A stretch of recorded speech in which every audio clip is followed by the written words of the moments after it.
Welcome to episode 4 of the Popanimecomics Lounge. My guest today is none other than the famous Paul Levitz, former president of DC Comics. Now, before we get into the interview, there were some audio issues, so adjust your audio appropriately when you're listening to the interview, as well as there are some promos that I need to get through. If you like this podcast and want to support this podcast, best way to go about doing that is check out popanimecomics.com. Check out an article I wrote. Click the affiliate links if you're going to purchase something from Amazon.com. Helps support me, keeps my podcast costs lower, and allows me to bring better podcasts to you. Without further ado, we're going right into the interview right now. How did you gravitate towards comics? When I was a kid, pretty much everyone in America read comics. It was a universal habit. The first thing you bought with your own money was either chewing gum or a comic book. Very exciting 12-cent cover price. It's how you blew your allowance. Most of the older kids on the block would have a carton of comics sitting in their basement or their garage. As a younger guy, you'd get a chance to see them. That was your first exposure to all the superheroes, to all the imagination. As a kid, I was a voracious reader in general and devoured anything I could read, including comics. Fell in love with particularly superhero comics and the sort of science fiction adventure that was inherent in them. Was a particularly great fan of Mort Weisinger's Superman comics. He was the editor of the Superman family in those days, and some of the Julie Schwartz superhero books at DC. Those were sort of my first two favorite flavors in comics. Marvel at the time was not as well distributed. Very, very early in the 60s relaunch of the Marvel line and birth of the real Marvel brand.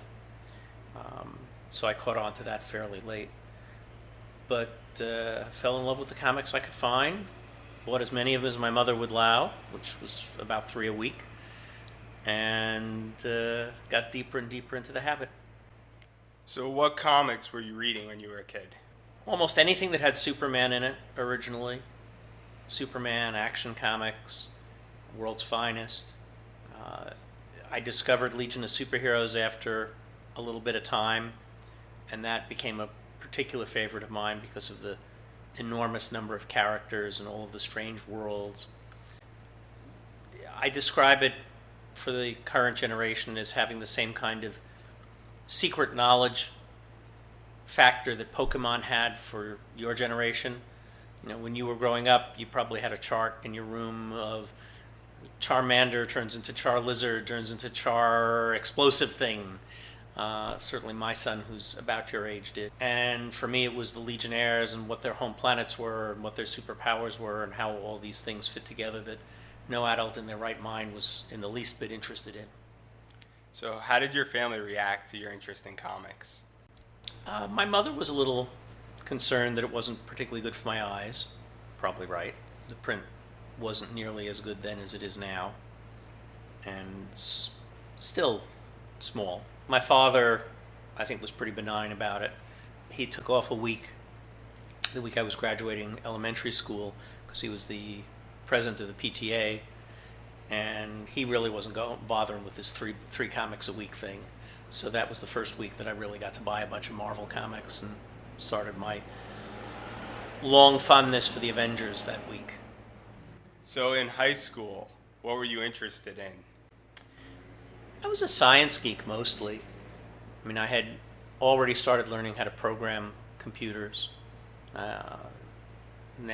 National Science Foundation had some kind of crazy program where as a junior high student I was able to go on Saturdays up to Columbia University and learn how to program on punch cards for the mainframe.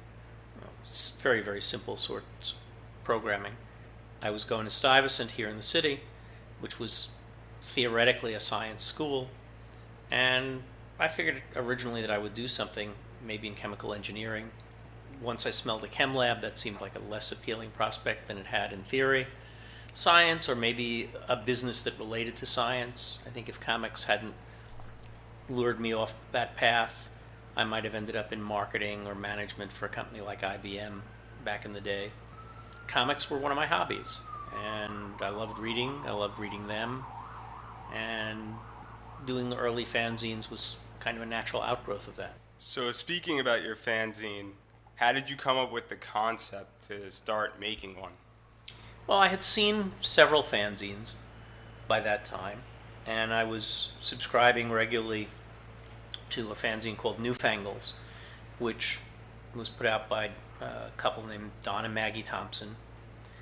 And that was probably the best source of what was going to happen in the comic book business at the time.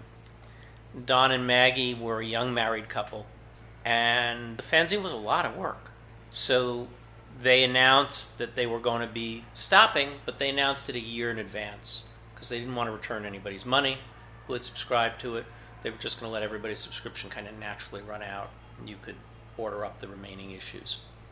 My good friend Paul Kupperberg and I were bumming around my parents' house, sitting in the living room. I was 14, Paul was probably 15. He's about a year and a half older than I am. And we see that Newfangles is going to stop. We're not going to know what's going on. And we just decided we should start our own. And we threw $16 together and got in the fanzine business. So how did you do research for your fanzine? Originally just by calling the companies and asking for their propaganda. In these days, talking about 1971, the companies didn't generally announce when their next issues were coming out or who the writers and artists were. But they had some propaganda, some information that they would use for their distributors and things like that. So first issue or so got an editor on the phone, basically whoever the switchboard put us through to, and got some basic stuff. As the months went on, started going up to the offices. We were allowed to come up and visit and interview the editors, and people in the business were very supportive, amazingly so when I look back at it. But this was really sort of the first TV guide that had ever covered their material. Often they were putting out material that was completely uncredited, and here was something that was recognizing them and giving them useful information as well. So I think that was part of why they humored us. Now, how did you go about creating and producing a layout for your fanzine? Well, back then there were dinosaurs. I'm not even sure how to explain it, people in the era of digital publishing. It involved rubber cement, T-squares and drawing boards, electric typewriters, and sort of manually cutting columns of typed material and pasting that into places. Very, very primitive by the standards of what you're able to do in 2 seconds today. And then how did you go about distributing your fanzine? The majority of the copies went out by subscription.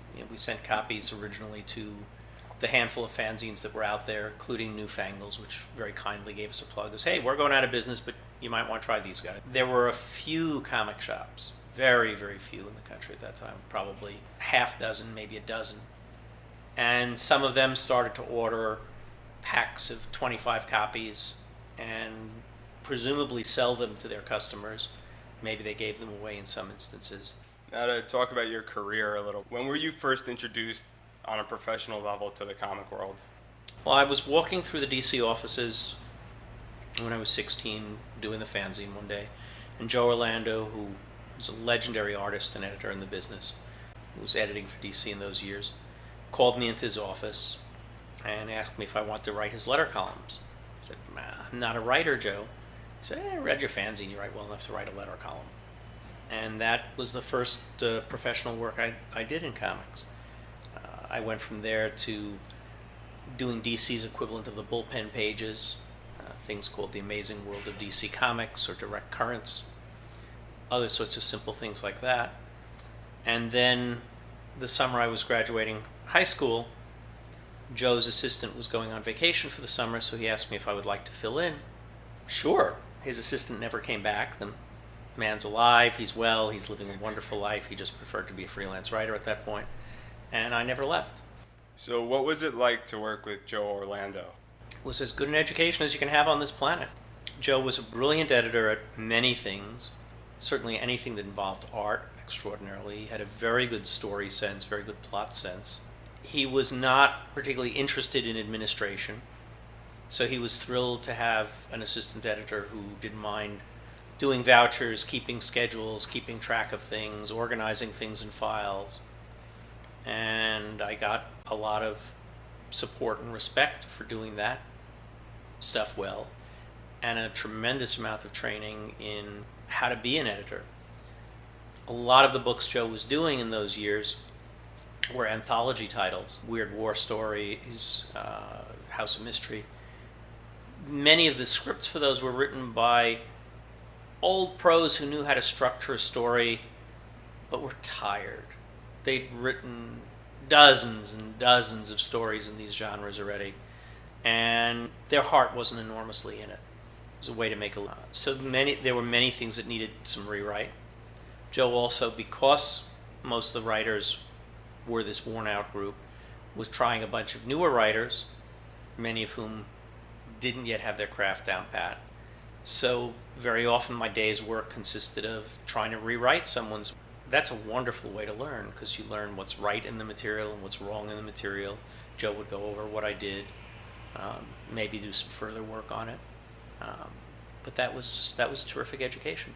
So at this point, when you were an assistant editor and working with Joe Orlando, did you feel that you could make a living in this industry? I wasn't planning to. The comic book business was perceived correctly, I think, to be on a path to be dying at that point. So I was going to NYU over here 2 days a week to take my classes, figuring I'd get a real job, and working for Joe the other two, and maybe getting another day out of somebody else at DC, working in the library, or putting a reprint collection of something together, some other project. But I figured, it's a great way to pay my way through school. I'll get comics out of my system, and then I'll be a grown-up. So why did you choose to go to New York University, and why did you choose to study business? I was living in the ass end of Brooklyn, where I grew up, sort of equidistant between the ends of all the subway lines. Getting into a college was not as hard in those years as it is for your generation, and I was an academically strong student, coming out of Stuyvesant, decent grades, good SATs, all of that stuff. I could go pretty much anywhere that I could afford to go, but I couldn't afford to go out of town. I could afford to pay my own tuition if I stayed working at DC or if I started working at Marvel, but that required staying in New York. So my choices of college were basically, what can I do living at home? Columbia was a much nastier commute than NYU from where I lived in Brooklyn. So I went to NYU. And then what changed after 3 years of being in school? Several things changed, but the most important was a woman named Jeanette Kahn arrived at DC, began shaking things up.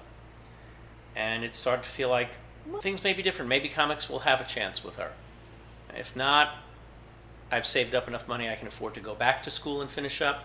Let me give this a shot for a while. And then in 1976, on the eve of your 20th birthday, you achieved one of your lifelong dreams of becoming an editor on New Adventure Comics. Did I get Adventure in 76? Maybe I did. The timing sort of blurs together. I started being an editor in 76, a full editor. I guess Adventure was pretty close to the beginning of it. And that was very cool because that was a title I had loved as a kid. But just being an editor was very cool. And then in 1977, you began to write. How did you make the transition from editing to writing? I had started before 77. I sold my first scripts in 75, I think. Well, as I described it, I was spending a lot of time doing rewrite. That shows you how to put it together. I didn't view myself as being a fiction writer. I didn't think that was part of my skill set, but in seeing how comics were constructed, I realized it was something that I had learned how to do. And I got a shot at doing first some short mystery stories, then Phantom Stranger. I got a wonderful experience of getting to create what turned out to be a very short-lived comic called Stalker, but drawn by Steve Ditko and Wally Wood, who were incredibly talented people for a 17-year-old to be collaborating with. Got to do a few Aquaman stories. And by 76, I was writing more regularly and more seriously, but it's an evolution over time. I'm still learning.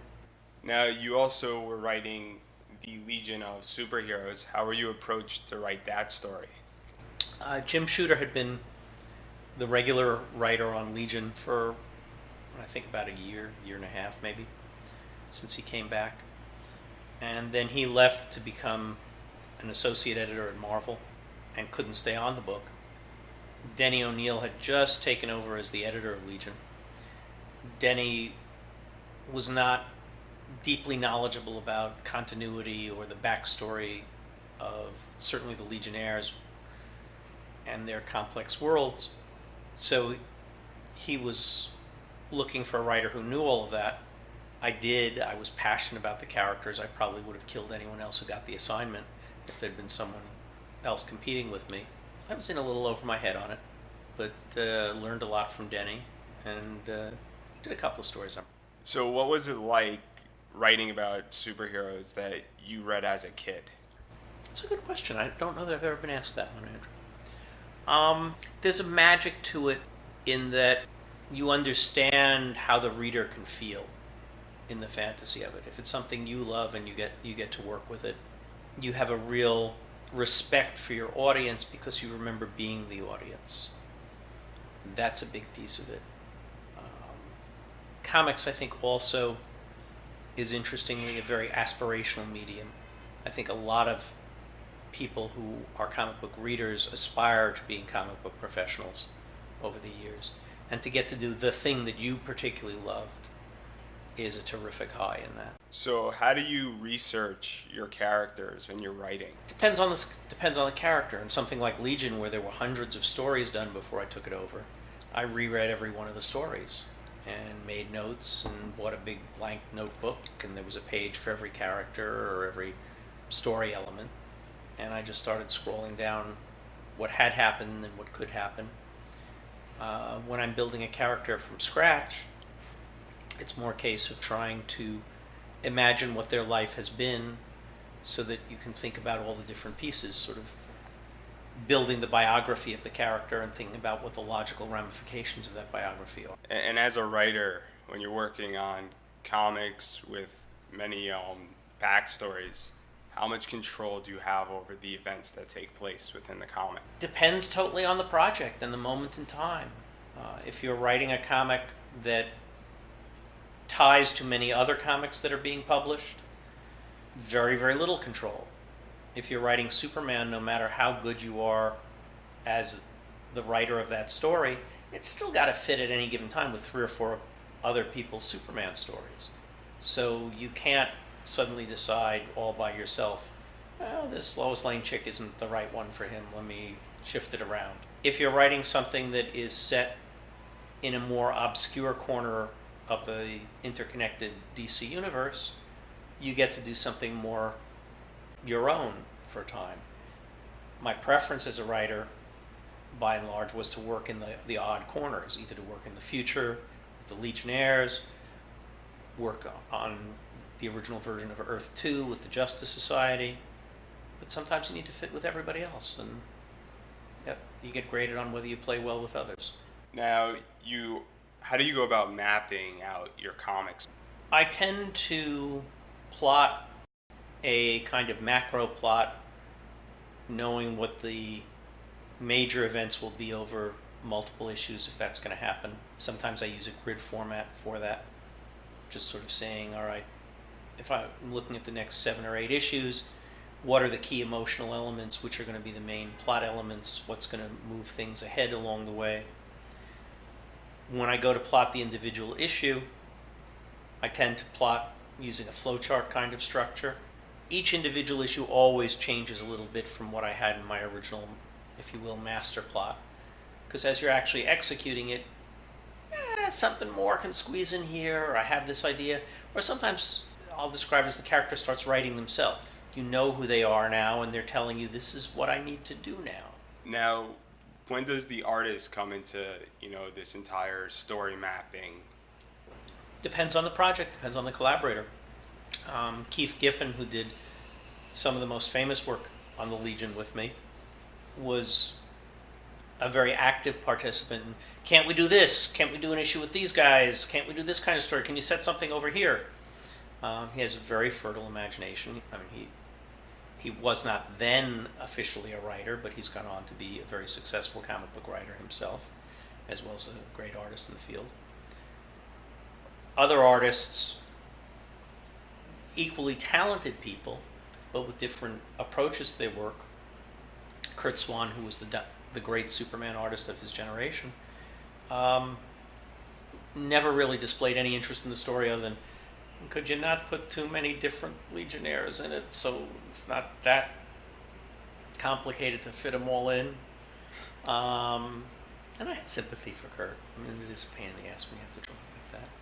Comics are a great collaborative medium. I'm working with a wonderfully talented, smart cartoonist named Sonny Liu on the Dr. Fate series I'm doing now.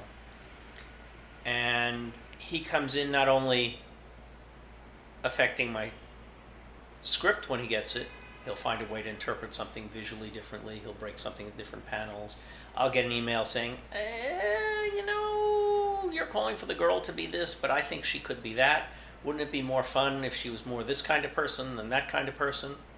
If you want to keep your collaborators' enthusiasm up, you have to be open-minded and not be precious about, oh, no, my idea is everything has to be exactly this way. That's also fun, because that really challenges you to keep developing the work.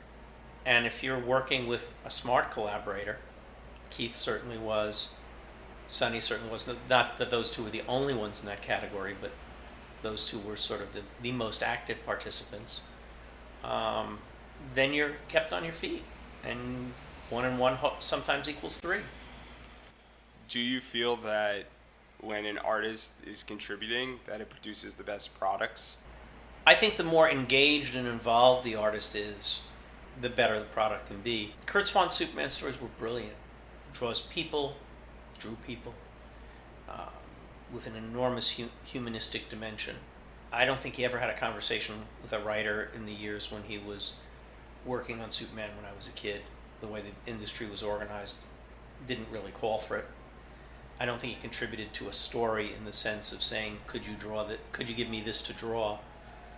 But he made the most of it, and I think many of the writers, knowing the quality of the artists like Kurt that they were working with, did really interesting work. For me as an individual, it's much more fun when it's a collaborative process. I look back at what Stan and Jack did in the early days of Marvel, when both of them were on the top of their form. Both men were friends of mine. Stan is a friend of mine. I know something about how both of their minds work creatively. I can see the threads of, oh yeah, this is something Stan would have done, this is something Jack would have done. I can see how they added to each other. I respect that, and I love to achieve a fraction of that in my work. So to change gears a little bit, after many years of writing, you began to climb the executive ladder. When did you go back to editing work? I never really went back to editing full-time. I mean, I was an editor from 76 to, I guess, end of 80, beginning of 81. End of 80, I went over to the business side, mostly, and stayed in some fashion or another as the business leader of the company for the next 3 decades. Job definition changed over the years, responsibilities changed over the years, but about 21 years, something like that, working hand in hand with Jeanette Kahn, who was the president of the company then, and was really the creative leader of the shop, and then 7 years or so running the company after she left. I got to edit again for a book we did commemorating the 9 events of 9/11. So I got to be an editor for 2 minutes, and end of 2011, 2001, beginning of 2002.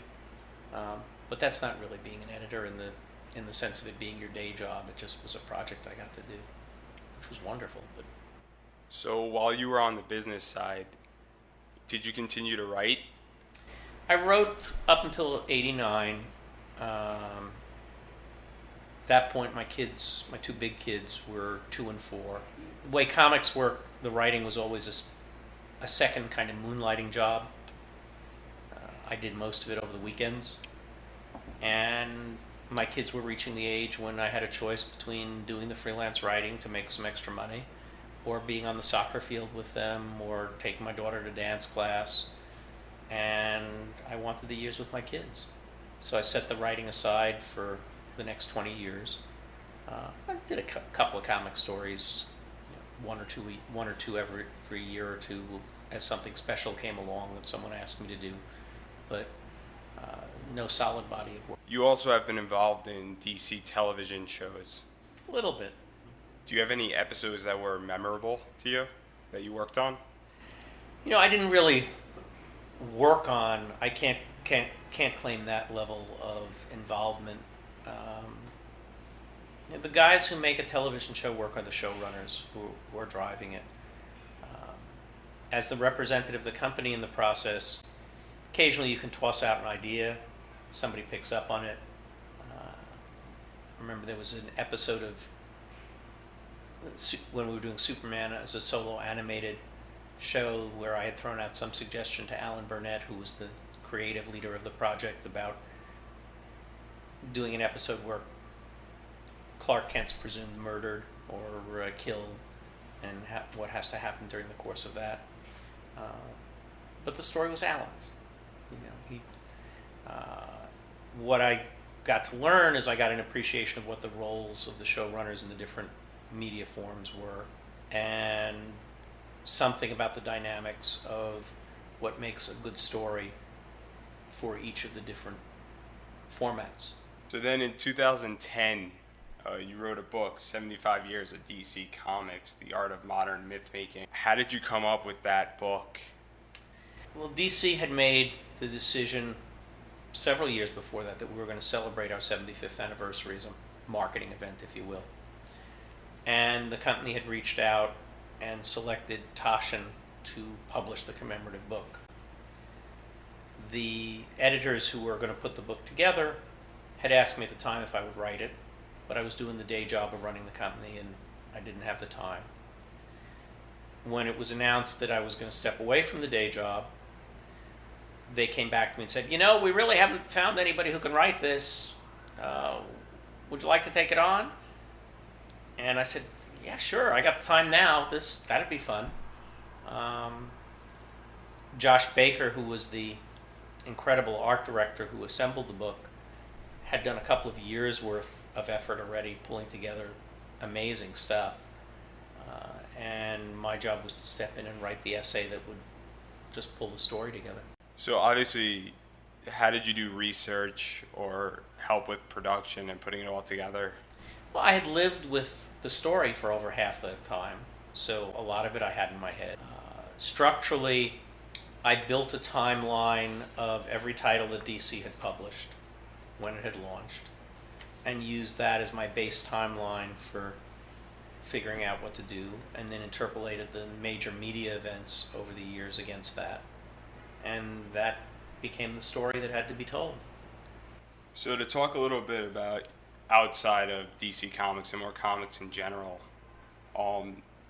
the industry has changed since you entered, and what do you feel those changes are, and what do you feel that they're attributed to? Well, we're in what's probably the most rich golden age of comics America's ever had right now in terms of creative diversity. A lot of that, I'm happy to say, began when we began to compensate the writers and artists better around 1980, when the major publishers instituted things like royalties and participation in the economic value of new characters that you would create. It's not a coincidence that it's within a couple of years after that you start seeing things like Dark Knight and Watchmen happen. Not that the major publishers were the only source of the growth, but they were one of the significant engines. We also did a lot to change the distribution systems, to open up the bookstores. DC did the first regularly published trade paperback program of a comics publisher with some breadth and some strength. kept the titles in print for many years.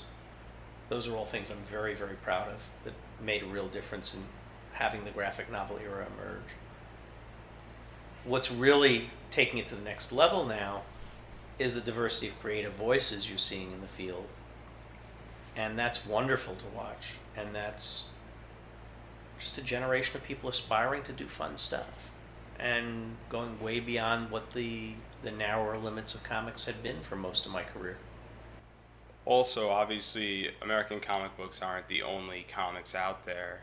Do you feel that manga has influenced the American comic book market, either in a positive or a negative way? I think it's generally been more positive than negative. Manga helped to open up the traditional bookstores to comics because manga was very effective in selling, particularly back when there were mall bookstores like Walden's. Those stores attracted a very good demographic fit for the manga audience. Creatively, I think we're seeing a generation of young people starting to create comics now who grew up on manga as well as American comics, who are doing something of their own synthesis of the two forms. The more wonderful stuff kids can be exposed to, the more possibilities there is for them to find their own voices, whether it's manga or the French bande dessinée. It's still relatively under distributed here in the U.S., but there's a lot of effort being made on that right now. Also, in recent years, comics have been pushed out digitally. Do you feel that has played a role in helping exposing more people to comics? It's hard to tell. It's certainly beneficial because obviously you don't have to be near a comic book shop. You don't have to be near a bookstore. You don't have to wait for a package from Amazon to arrive. You've read about something, you're curious, click, you're there. It's not clear to me whether, in fact, we've got a lot of people reading comics digitally who weren't interested in reading them in print. I don't think it's cannibalized much of the audience, but I think people are choosing to read in a different fashion. I think a lot of the comics that are created specifically for the web are creating new audiences in a really interesting way, and it'll continue to be interesting to see how that develops too. And then, are there any current projects that you're working on right now outside of comics? Well, I spend about half my time teaching. Very rewarding thing I started when I got up from the desk. Most of my activities touch on comics or writing or publishing because those are the things I know. And at this age, you do what you know and you work with it. I serve on the board of a mid-sized comic company called Boom, trying to help them a little bit. I serve on the board of the Comic Book Legal Defense Fund, which is the First Amendment charity for the field. Publishing a book on Will Eisner, champion of the graphic novel, with Abrams Comic Arts this year, which is my first major prose book since the Big Taschen book. That'll come out in November this year. I may go a little further afield, but this is my world. And then finally, do you have anything you would like to promote? Read Dr. Fate. I think it's the best writing I've done in a bunch of years. Check out the Eisner book when it comes out. It's an incredibly beautiful book, over 200 of illustrations of Will's art and other art that's relevant to the evolution of the graphic novel and the influences he's had on people. There are things in there that nobody really focused on being connected to Will that I think no matter how knowledgeable you are about the man and his career, you'll find some pleasant surprises in it. Thank you so much for listening to my podcast. Before you go, quickly subscribe to where you normally get your podcasts so that this podcast finds you when new episodes come out and you don't find it. Also, if you would like to support this podcast, please check out Popanimecomics.com and click on those affiliate links if you're going to purchase something from Amazon.com. And be sure to check out a project that I'm a huge fan of. It's the reconstruction of China. It's a documentary about China and female athletes and, the truth behind them. and they're still raising some money on Kickstarter, so be sure to check out their Kickstarter page. And if you'd like to be a part, throw them a few dollars. They really appreciate it. And again, obviously I had a great time doing this podcast, and I hope to see you next week.